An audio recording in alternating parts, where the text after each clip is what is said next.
I am gonna have a good time being an absolute film snob talking about this one. Oh, wait, hold on.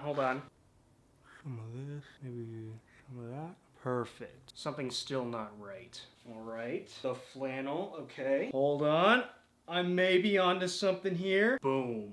By putting on the Carhartt beanie, I now officially have good taste in music and movies. Damn, all I need are like some non-prescription glasses to really complete the look. Let's actually fill this in a little bit.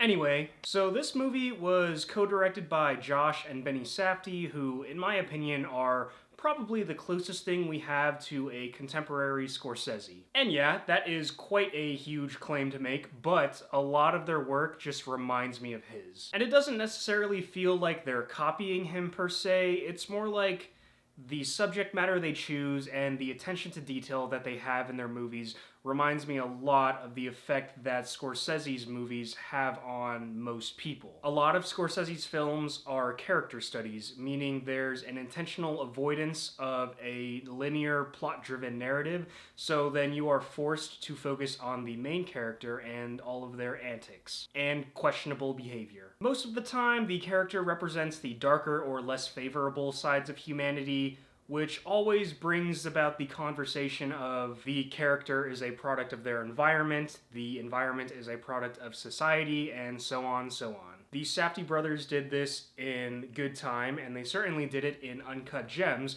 which is probably the more well-known, more recent film done by them. It was the Adam Sandler one that came out in 2019, both of which are A24 films. And similar to Scorsese, they tend to use New York as the backdrop for a lot of their character study films, which to me has always said something about the idea that you can have a city as glamorous as New York, but at the same time, that glamour cannot exist with the underworld, so to speak, of that glamorous city. You get similar ideas when you have movies that use the cyberpunk aesthetic, which is completely centered around people living in these advanced futuristic societies, yet they are still suffering poverty and famine and crime all the same. And while watching this movie, I couldn't help but make the connection between the Safdie brothers' depiction of present-day New York and the cyberpunk aesthetic. Though it didn't have the futuristic cyberpunk lights you would find in, say, the Blade Runner franchise,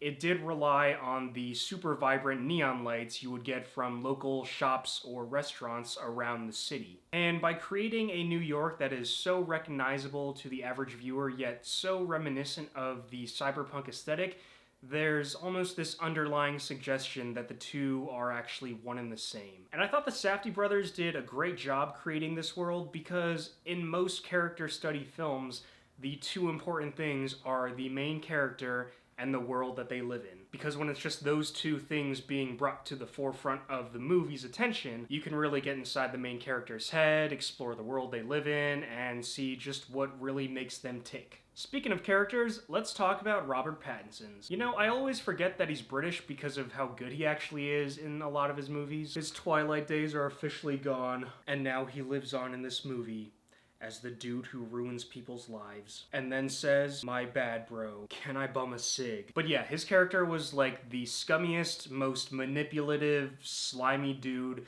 who would do or say anything to get what he wanted. And he was someone who would openly lie and pressure people to get closer to his goal, which I think says something about the strength found in the writing of these character study films, because if you have a character with strong intentions, good or bad, if those intentions give the character a big enough reason to achieve whatever it is they want to achieve, that technically demonstrates your ability to write these capable, complex characters. Which, by no means am I, advocating for this guy's behavior. He's an anti-hero, and the job of the film is to show that anti-hero and the lens through which they see their world. And for a guy like Robert Pattinson, who does not represent any of those traits, to just dive headfirst into a role like this and take it on with such fierceness, I guess would be the word. I don't know. Bottom line, his performance was extremely impressive. He was believable, and he was not afraid to get his hands dirty. Benny Safdie also gave a super convincing performance. He played Robert Pattinson's mentally disabled brother, who is usually suffering from the consequences of other people's actions. Their relationship in the film was similar to that of George and Lenny in Of Mice and Men,